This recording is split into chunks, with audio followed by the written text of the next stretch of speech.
everyone, welcome to my channel. Our today's topic is coordinate geometry, area of triangular region, that is chapter 20. स्थानांक ज्यामिति त्रिभुजाकृति क्षेत्र का क्षेत्रफल। तो आज हम लोग इसका एक्सरसाइज 20 करने वाले हैं। कुछ और सवाल करेंगे हम लोग। So let's move to the white board. Exercise 20 कि कुछ और सवाल मैंने मेरे पिछले वीडियो में आप लोग को करवाया था। जिन्होंने अभी तक वो वीडियो नहीं देखा, मैं लिंक डिस्क्रिप्शन बॉक्स में दे दूंगी, आप लोग देख लीजिएगा। तो क्वेश्चन नंबर 5 है, प्रमाणित करें कि 2,1 और 6,5 बिंदुओं को मिलाने वाली मध्य बिंदु रेखा का मध्य बिंदु। तो मान लो दो बिंदुएं हैं 2,1 और 6,5। इन दोनों बिंदुओं को मिलाने वाली जो रेखा है, रेखाखंड है, इसका जो मध्य बिंदु, सपोज मध्य बिंदु को हम लोग पता नहीं है तो एक्स वाई मान लेते हैं, इसे बाद में निकालेंगे हम लोग को तो मध्य बिंदु का फॉर्मूला पता ही है। अच्छा, मध्य बिंदु -4, -5, -4, -5 और 9, 8 से बनी जो रेखाखंड है, इन दोनों बिंदुओं से भी एक रेखाखंड बनेगी। उस रेखाखंड पर ही ये जो एक्स वाई पॉइंट है ये स्थित है। मतलब कुछ इस तरह से होगा, सपोज इस तरह।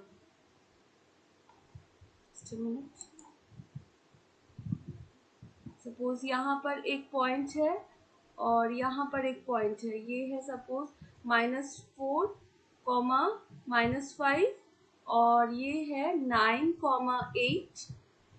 तो हम लोग अगर ये जो -4, -5 है और 9, 8 है, इसको अगर मिला देते हैं तो ये जो मध्य बिंदु है, जो एक्स वाई है, ये इसके ऊपर ही स्थित होगा।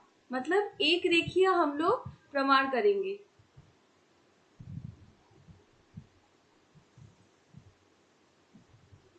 ठीक है, तो सबसे पहला काम होगा, हम लोग ये दोनों बिंदुओं को लेकर ये मध्य बिंदु निकाल लेते हैं।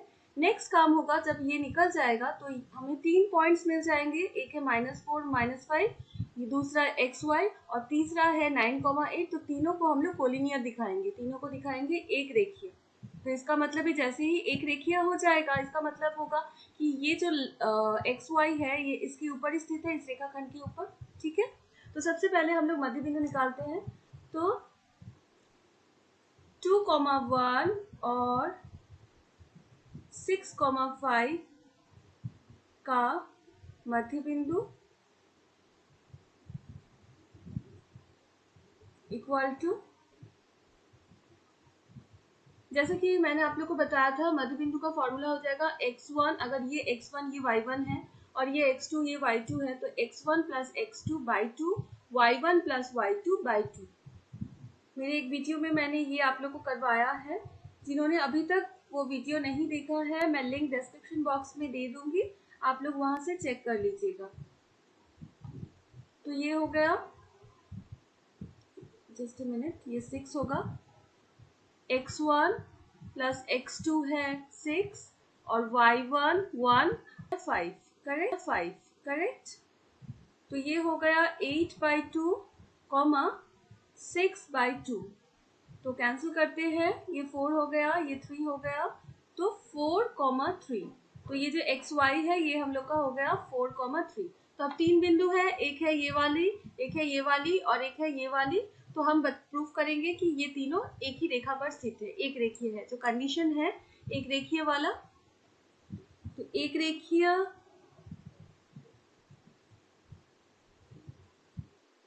होने की शर्त आप लोग जानते ही हो, आप लोग को पढ़ाया वाला मैंने आप लोग को पढ़ाया है मेरी एक वीडियो में। मैं लिंक नीचे डिस्क्रिप्शन बॉक्स में दे दूंगी, देख लीजिएगा वहां से।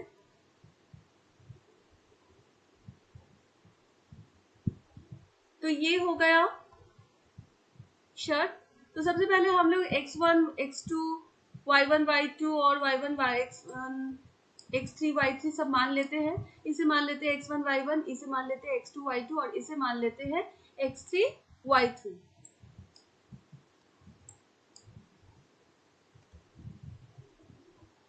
तो यहाँ पर लिखो माना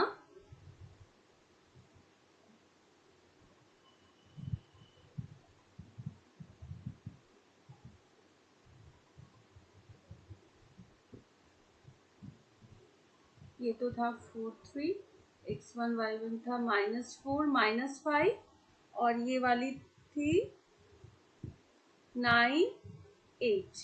क्लियर। अब हम लोग इन वैल्यूज को लेकर इस फॉर्मूला में पुट करते हैं और देखते हैं कि 0 आता है या नहीं। अगर 0 आ जाएगा इन x1 x के वैल्यूज और y के वैल्यूज को लेकर तो हम लोग कह देंगे कि जो xy जो ये वाली पॉइंट है,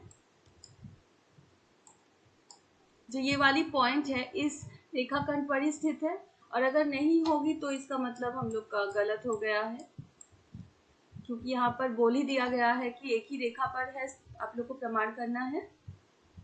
तो चलो करते हैं LHS। x1 है -4, y2 -y3, 3 -8 प्लस x2 है देखो 4, उसके बाद है y3 -y1 मतलब 8 -5, करेक्ट, प्लस x3 है 9, फिर y1 y2 -5 -3। Okay,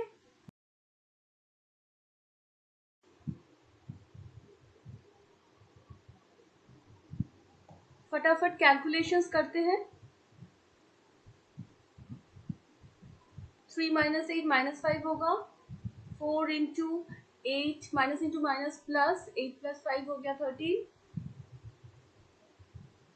plus 9 into ये हो गया -8 -5 -3 हो गया -8। तो ये पहले वाला हो गया +20 माइनस इंटू माइनस प्लस हो गया 13 4 जा हो गया 52 और 9 8 जा हो गया 72 और एक माइनस साइन है plus into minus minus. Clear. तो 20 प्लस 52 हो गया 72 minus 72 is equals to 0, that is equals to RHS। तो एक रेखीय होने की जो शर्त है वो हम लोगों की पूरी हो गई है। तो देयरफॉर जो तीन बिंदुएं हो रही है, क्या क्या तीन बिंदुएं, -4, -5 जो मध्य बिंदु है, 4, 3 और जो 9, 8 है, तीनों एक रेखीय है।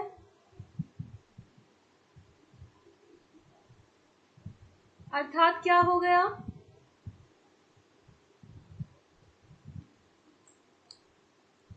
अर्थात जो 2, 1 और 6, 5 का मध्य बिंदु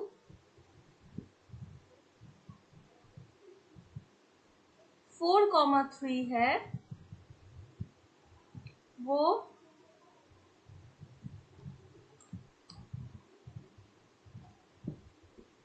-4, -5 और 9, 8 द्वारा बने रेखाखंड के ऊपर स्थित है, खंड के ऊपर स्थित है। क्लियर।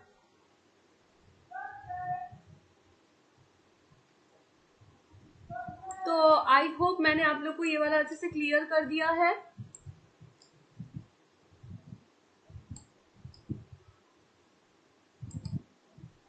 एक मिनट,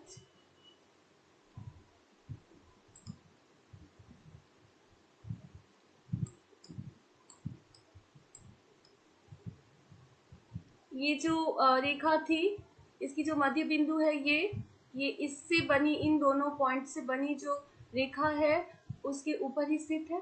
ठीक है, तो चलो अब आगे करते हैं। अब नेक्स्ट सवाल करते हैं क्वेश्चन नंबर 6। क्वेश्चन नंबर 6 पढ़ के देखो। यहाँ आप लोगों को एक चतुर्भुजाकार क्षेत्र है। देखो 4 पॉइंट्स दिया हुआ है, 4 पॉइंट्स है, तो ऑब्वियसली 4 पॉइंट से एक चतुर्भुज बनेगा।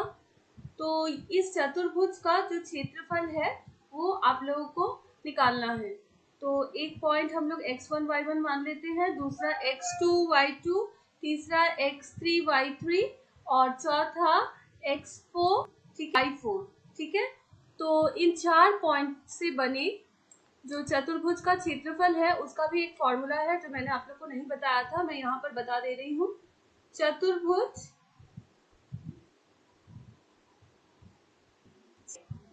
क्षेत्रफल, तो इसका फॉर्मूला भी बहुत इजी है, याद रखना भी बहुत इजी है। मैं एक ट्रिक बताऊंगी। सबसे पहले हाफ दे दिए, फिर मॉड, फिर आप लोग 4 बार एक्स वाई लिखना, x y plus x y plus x y plus x y. ठीक है, फिर माइनस साइन देना, ब्रैकेट डालना, फिर अब लिखना वाई एक्स प्लस, नीचे लिख रहे हैं y x plus y x plus y x. देखो 4 बार मैंने लिखा और मॉड क्लोज कर दिया। अब यहाँ पर लिखोगी 1 2 2 3 3 4 एंड 4 1। समझ में आ रहा है? x1 y2 को इंटू करना है plus x2 into y3 plus x3 into y4 plus x4 into y1 बन गया।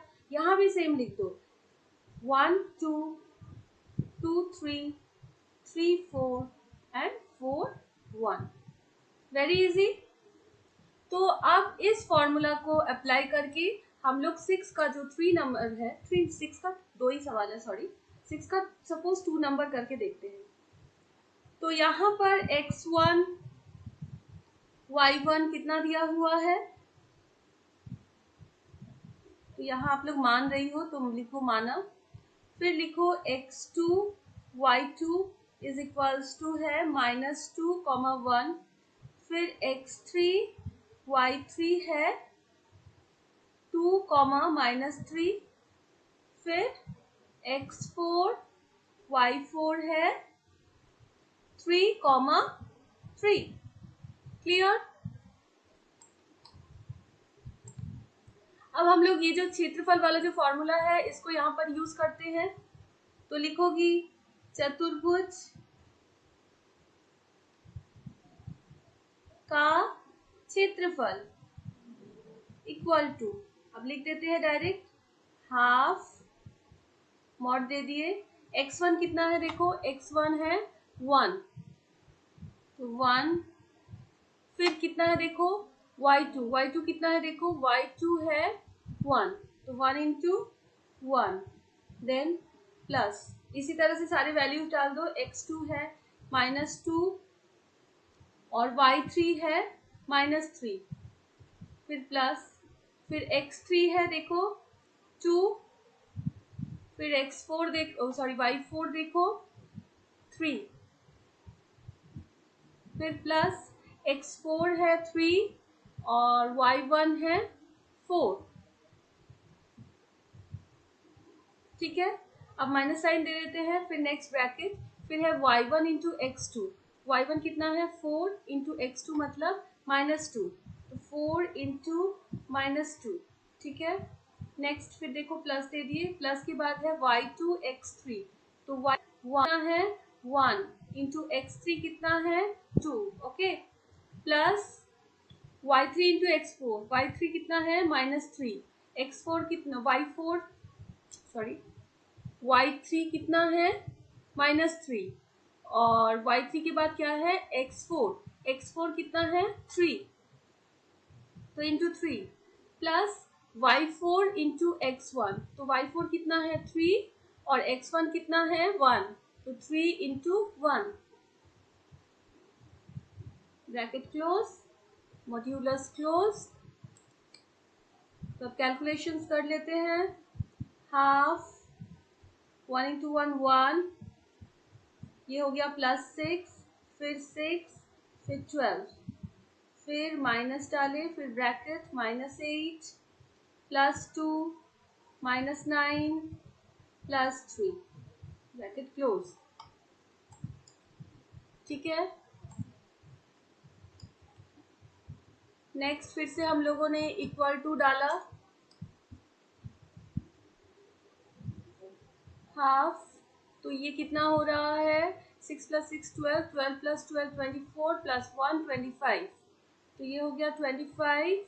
और ये कितना हो रहा है देखते हैं, -9 -8 -17 -17 +2 -15 -15 +3 -12, तो ये हो गया -12।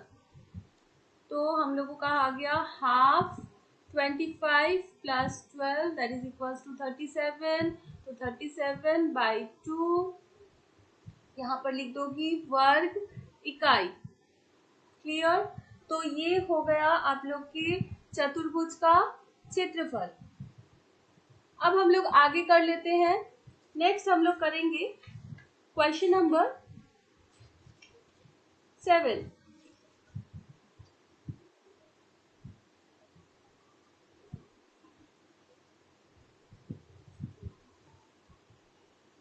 क्वेश्चन नंबर 7 है, ABC 3 बिंदुओं के स्थानांक देखो दिए हुए हैं। तो सबसे पहले मैं एक त्रिभुज जैसा बना देती हूँ।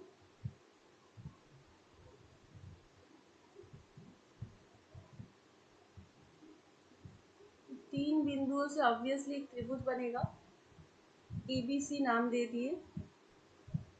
तो A का स्थानांक कितना दिया हुआ है, 3,4, B का स्थानांक है -4,3 और C का स्थानांक है 8, -6। क्लियर, अब इस त्रिभुजाकार क्षेत्र का क्षेत्रफल निकालना है। तो आप लोग को तो क्षेत्रफल का फॉर्मूला मैंने बता दिया है। अभी तक जिन्होंने वो वीडियो नहीं देखा है, मैं लिंक दे दूंगी डिस्क्रिप्शन बॉक्स में।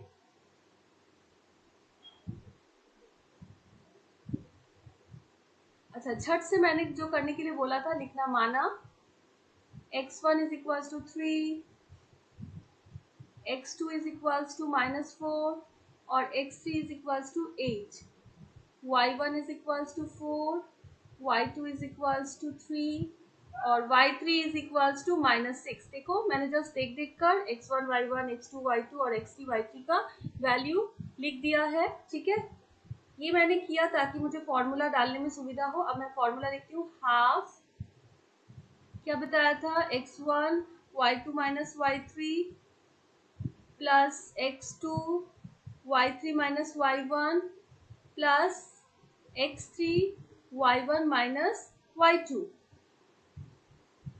ठीक है,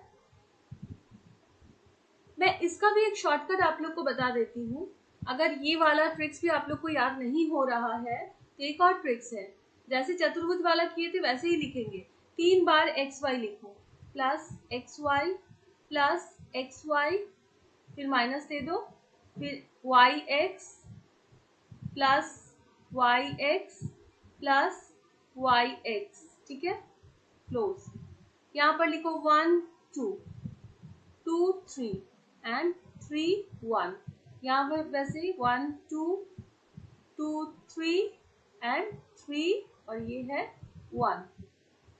देखो x1 y2,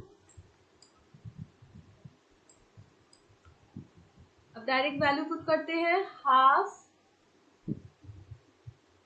x1 है 3, y2 है देखो 3। जस्ट ये जो वैल्यूज है, ये वैल्यूज देख कर हम लोग यहाँ पर पुट कर देंगे। ठीक है, वैल्यूज मैं पुट कर रही हूँ, प्लस x2 है -4 और y3 है -6। माइनस लिखते टाइम ब्रैकेट डाल देना, अदरवाइज आप लोग का मिस्टेक हो सकता है। x3 है 8 और y1 है 4, देन माइनस का साइन है, then again bracket, y1 x2, y1 4 है, x2 है -4, फिर प्लस y2 है 3 और x3 है 8, प्लस y3 है -6 और x1 है 3, झट से थोड़ा कैलकुलेशंस कर लेते हैं जो मल्टीप्लिकेशंस है। 9 plus 24 plus 32 minus -16 plus 24 minus 18, ये जो गुणा है ये गुणा मैंने फटाफट कर डाला, ठीक है। अब देन जो प्लस माइनस है उसे कर देते हैं। तो 24 32 9 प्लस करके देखते हैं, 15 कैरी 1 65, तो ये हो गया 65 माइनस, अब इसे थोड़ा कैलकुलेशन करके देखते हैं। 24 माइनस 16 हो जाएगा 8 माइनस 18 हो जाएगा -10, तो ये हो गया -10। तो हम लोग का आ गया हाफ इंटू मॉड 75, क्योंकि माइनस इंटू माइनस प्लस हो गया, 65 प्लस 10 75। तो अब मॉड हटा देते हैं तो हम लोग का आ गया 75/2, ठीक है। तो थोड़ा सा 75/2 को हम लोग डिवाइड करके देखते हैं। चाहो तो पॉइंट में निकाल लो, चाहो तो इस तरह से भी कर सकती हो। 6 7 14 कैरी 1, तो आप लोग कर सकती हो इस तरह से 37 सहे 1/2, ठीक है, ठीक है। 37 सहे 1/2, और हाँ यूनिट डालना मत भूलना, वर्ग इकाई, क्लियर। पिछले वाला जो सवाल किए थे उसको भी चाहो तो आप लोग वहां भी कर सकती हो, ये दिखा देते हैं। यहाँ जैसे 37/2 आया था, तो इसको आप लोग चाहे तो कर सकती हो 18 सहे 1/2 वर्ग इकाई, ठीक है। देखो अब इस क्वेश्चन का 7 नंबर क्वेश्चन का नेक्स्ट एक और पार्ट है, नेक्स्ट पार्ट है, और ए बिंदु से बीसी पर खींचे गए लंब की लंबाई ज्ञात करो। इन पार्ट करके देख लेते हैं।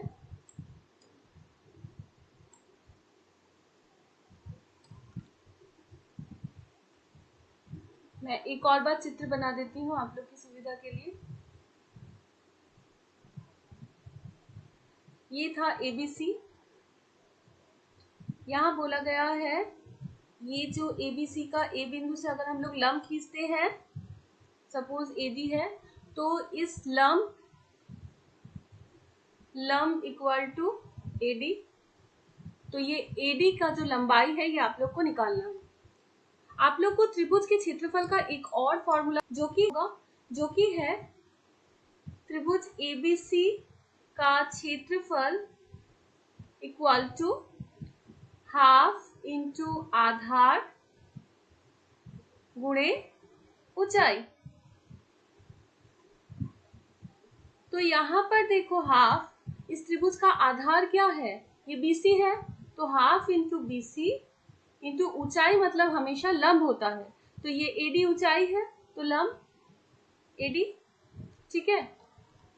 तो हम लोग यहाँ पर सबसे पहले क्या करेंगे, ये बीसी का जो लंबाई है ये निकाल लेंगे। और देखो ये जो क्षेत्रफल है और यहाँ जो क्षेत्रफल आया है वो तो सेम ही होगा, ये भी हम लोगों ने त्रिभुज का क्षेत्रफल निकाला और ये भी त्रिभुज का क्षेत्रफल है। तो त्रिभुज एबीसी का क्षेत्रफल इक्वल टू आया था हम लोग का 75/2 वर्ग इकाई। तो प्रश्नानुसार क्या हो जाएगा, प्रश्नानुसार half into BC into AD is equals to 75/2 हो जाएगा। 2 कैंसिल करती है। अब देखो बात है बीसी और एडी, एडी तो निकालना है लेकिन बीसी हम लोग निकाल सकते हैं यहाँ से, क्योंकि हम लोग को बी और सी का जो स्थानांक है वो पता है।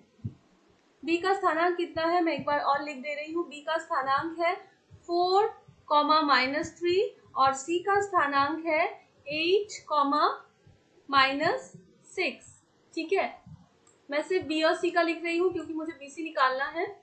तो BC का एक फॉर्मूला हम लोग पढ़े थे, डिस्टेंस फॉर्मूला, दूरी सूत्र क्या था, root over of x2 minus x1। ये अगर x2 है, ये अगर x1 है, तो x2 माइनस x1 मतलब 8 माइनस 4, 8 माइनस 4 का whole square plus -6 minus -3, -6 minus -3 का होल स्क्वायर। ये फॉर्मूला था, दूरी का सूत्र वाला फॉर्मूला, जो हम लोगों ने चैप्टर 4 में पढ़ा था। तो ये हो गया 4 का स्क्वायर प्लस -6 प्लस 3 का whole square, that is equals to 16 plus 3 का, ये होगा -3, तो -3 का स्क्वायर हो जाएगा +9, तो ये हो गया √25, तो 5। तो BC का लंबाई हो गया 5। तो हम लोग यहाँ पर डाल देते हैं, देयरफॉर BC इक्वल टू 5 इकाई 1 में रखने पर, तो 5 इंटू AD इंटू 75, तो कैंसिल करते हैं, तो आ गया हम लोगों का, ये आ गया 15। ठीक है, तो AD आ गया 15 और AD ही लंब था, तो आप लोग लिख दोगी लास्ट में देयरफॉर A बिंदु से BC पर लंब की लंबाई